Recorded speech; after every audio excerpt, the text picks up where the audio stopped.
for him and West Ham, who once again can't keep a clean sheet. Indeed, West Ham 1, Manchester United 1, then it is how it finishes, just to look at what that means at the top of the table. We'll discuss the ramifications at the bottom a little later on, but focusing now, Manchester United sitting fourth in the table, one clear of Chelsea. More on them a little later on. Liverpool, of course, in action later this week with a chance to close the ground between them and a Champions League place. For more, let's welcome in, shall we? Nedum Onuoha joins us, as does Stewart Robson. So they can't get the 5 in the row, Craig. 1-1's probably about right, isn't it? Yeah, I think so. Certainly wasn't one of the most swashbuckling games under Carrick. There's been a couple of them, but they've had a home crowd behind them. That's really pushed them on. They've played some good stuff. They were a little flat today and didn't quite look as sharp. West Ham obviously fighting for their lives. As later the game went on, they got more defensive.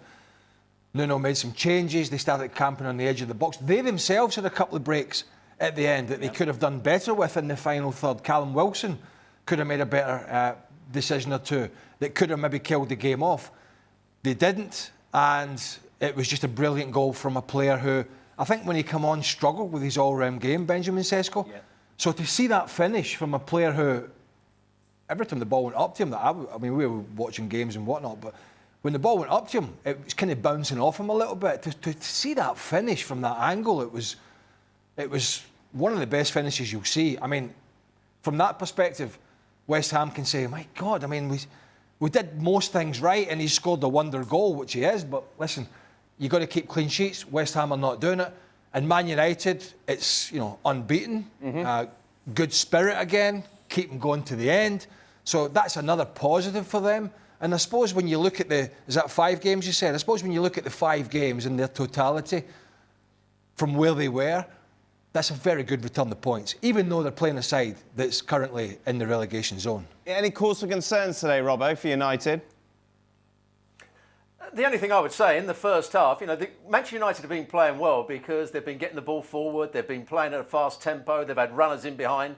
But I was surprised that he played Mbeumo out on the left wing. So Cunha was playing centre forward, but always wanted to come short to receive the ball. Bruno Fernandes was playing quite high, but he only made one forward run, and that was in behind when he lifted it over the goalkeeper. And Ahmad was wide out on the right-hand side. So I was disappointed with the position that Mbeumo was playing, because he's the one player that gives you that threat in behind, keeps making those runs. And because there was nobody running in behind, Manchester United took too long on the ball, were too slow with their passing in that first half, and it allowed West Ham to do what they do quite well, what they have done under Nuno Santos quite well, which was to defend quite deep. They got players behind the ball, and then they tried to play on the counter-attack, as he did at Nottingham Forest. So it was an okay performance from Manchester United, but not the sort of speed and intensity that we've seen from him in the previous 4 games. Well, Cunha's quick, Robbo, isn't he? But he doesn't want to play on the shoulder. He doesn't want to play in behind. He wants to come short. He wants to drift. Absolutely. Where Brian Mbeumo, it's kind of natural for him to play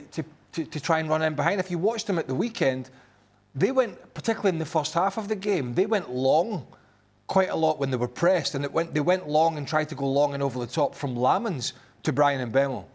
So that was a little strange, and I agree with Stewart, we didn't see Bruno Fernandes in as good of positions since he's moved back into this 10 role as we have in all the other games, and maybe that's credit to West Ham, because maybe they were flooding that area and he was having to go and find these spaces.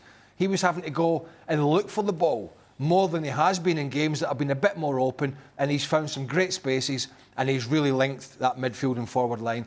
We didn't really see that today. It wasn't a disaster for Man United, and they dug a point out. And they're very much in this race for Champions League football, which is, bearing in mind where we've been with this Ruben Amorim conversation when he was at the club, was kind of unthinkable in some sense. But it seems at the moment, Michael Carrick is getting a tune. Today was a small blip. But when you look at Liverpool's struggles, and when you look at Chelsea have dropped some points, and you look at the rest, Manchester United are very much in this race for Champions League football next year. Just a bit of a blip, Nedum. That is generally how it feels, doesn't it? Yeah, I would say so. I think in the previous 4 games, you've seen them play a more expansive and exciting game of football at certain times. They've obviously been robust within that. But what I would say is this game against West Ham, because West Ham exist in a blind spot of so many of us, it's very easy to say, well, United should have done better. I think this is a West Ham side that in some ways turned a corner, made that sort of chase to try and survive more interesting. Because I think if United would have played them just a month ago, West Ham had just lost 3-0 away to Wolves and lost 2-1 at home to Nottingham Forest. But since then, we've seen them play well against Chelsea. We've seen them, say, batter Spurs, whatever that means these days, away from home. They've just won 2-0 away at Burnley quite comfortably just the other day. And I think you could hear from the crowd that they were really up for this game and they fancied their chances. So for United, in some ways, it's a reminder of how tough the Premier League can be as such. But as Craig said, they're right in there in the mix for the Champions League places. I think obviously when Carrick came in, there was potential for them to be up there, but they're very deserving of being there. Like, you look at the goal difference, and they've got one of the 4 best goal differences in the league. They are deserving of being in that position. And yes, it's not 5 wins in a row, so the guy has to cut his hair, all that stuff, blah, blah, blah.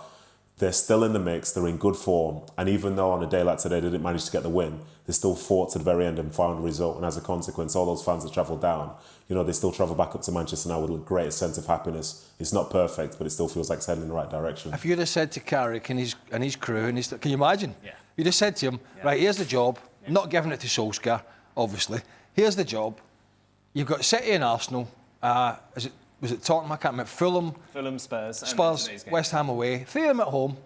You got Arsenal away though. You got West Ham away who are fighting. I give you 13 points. That was a quick maths because I thought I was going to get that wrong there. 4 wins and a draw. He would have rugby tackled whoever it was that was giving it to him and taken those points. Every United fan would have. Absolutely. So that it's been a positive start for Manchester United.